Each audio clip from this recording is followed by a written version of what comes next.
अस्सलाम वालेकुम दोस्तों, उम्मीद आप खैरियत से होंगे। कल मैंने एक जो वीडियो लगाई थी स्पाउस वीज़ा के हवाले से, तो एक भाई का सवाल था कि मैंने नई जॉब शुरू की है और उसको अभी 3 महीने हुए हैं, तो मुझे क्या प्रूव करना पड़ेगा, मुझे कौन से डॉक्यूमेंट चाहिए जो फाइनेंशियल रिक्वायरमेंट मीट करने के लिए, क्या मैं ये 3 महीने की पे स्लिप पे वीज़ा ले सकता हूँ या नहीं ले सकता।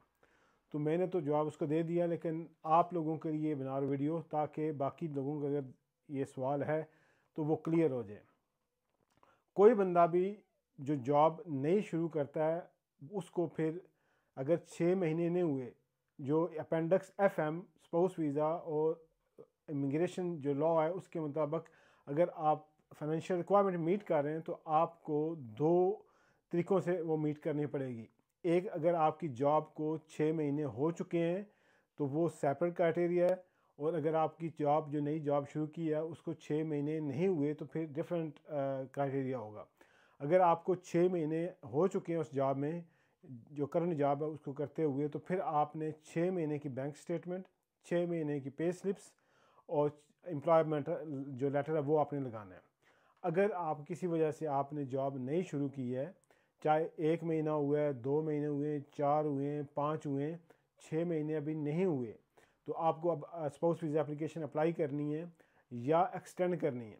तो फिर आपको 6 महीने की पे स्लिप नहीं चाहिए, फिर आपको 12 महीने की पे स्लिप्स चाहिए, करंट जॉब की भी और पिछली जॉब की भी। आप अगर 3 महीने आपको हो गए करंट जॉब पे, तो फिर आपको 9 महीने की पिछली जो है सैलरी स्लिप्स वो चाहिए होंगी। अब इसमें एक और सवाल होता है पैदा कि अगर मैंने अभी नई जॉब शुरू की है लेकिन पिछले 9 महीने यानी 3 महीने अब हो गए हैं और पिछले 9 महीने मैंने काम नहीं किया, 5 महीने काम किया है, 4 महीने काम किया है या 7 महीने काम किया है, पूरे 9 महीने मैंने काम नहीं किया, तो आपने आज अगर अप्लाई करते हैं तो आज से पीछे आपने 12 महीने कैलकुलेट करने हैं।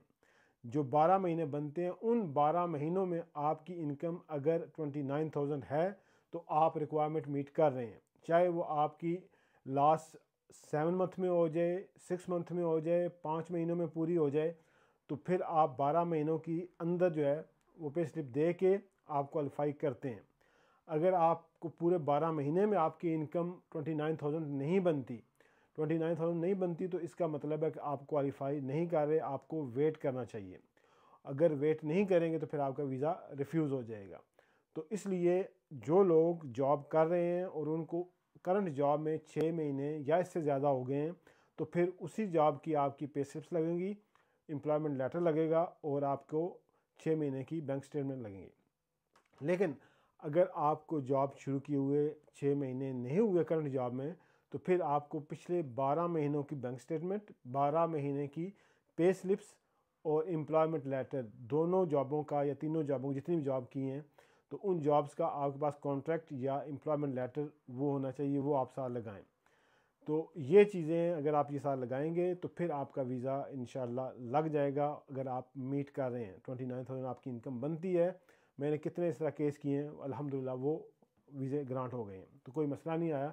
तो अगर आपकी इनकम जो है वो 29,000 पूरी नहीं हो रही, तो फिर ये सवालिया निशान है, आप उसको बीट करें, कंप्लीट करें। जब आपकी 29,000 इनकम पूरी होगी उस वक्त अप्लाई करें, अदरवाइज़ अप्लाई करने का फ़ायदा नहीं है।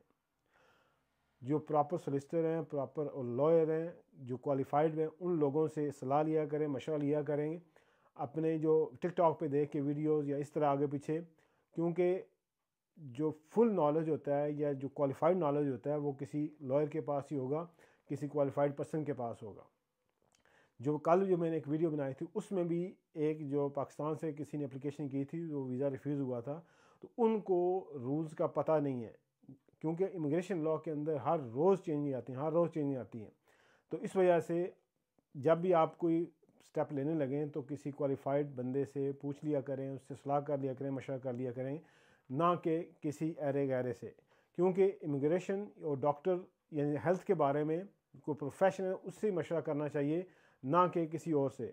अगर नहीं करेंगे तो फिर आपको नुकसान भी उठाना पड़ेगा। अक्सर एक बात मैंने सुनी है कि फ़लाँ का वीज़ा लग गया, उसने भी यही डॉक्यूमेंट दिए थे, फ़लाँ का वीज़ा लग गया, उसने भी यही डॉक्यूमेंट दिए थे।